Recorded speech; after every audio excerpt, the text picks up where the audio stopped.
Dear users of Reddit, was I wrong to book my own room when my best friend ghosted me at the last minute? At 7 p.m. on her sister's wedding day, my best friend promised to pick me up but never showed.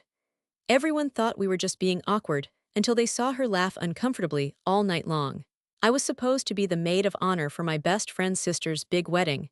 We'd made a pact to stick together through thick and thin since high school. But on the morning of the ceremony, she texted me, "Sorry, can't make it today." I booked a room by myself, thinking it might help, but things got worse from there. At the reception, everyone kept whispering, and I overheard someone say she didn't show because she had better plans. As guests arrived, she pulled out her phone and started scrolling, making sure not to look in my direction. When the bride walked past us, she gave an exaggerated sigh like everything was fine. Through it all, I couldn't shake off the feeling something was off. The tension mounted as people around us laughed awkwardly, some more than others. She even tried to change the subject when I asked about why she canceled, saying, "It wasn't personal," which only made me feel more hurt. By the end of the evening, I realized what really happened. She had another date planned, and she let the pressure build right before everyone else. That's when I knew I couldn't keep pretending nothing was wrong.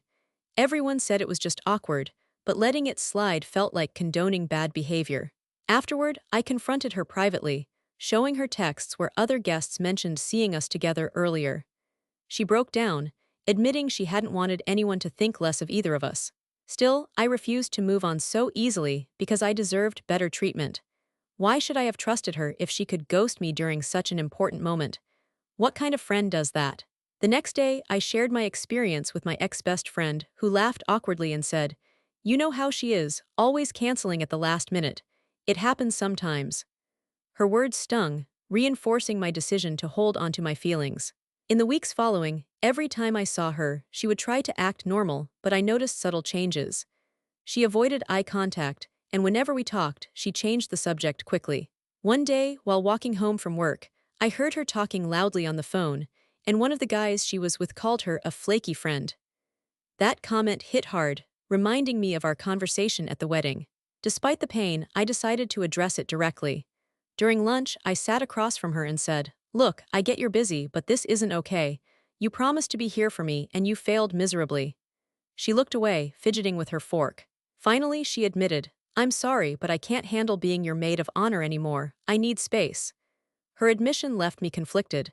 On one hand, part of me understood. She seemed genuinely upset. But on the other, I couldn't forget the way she treated me publicly.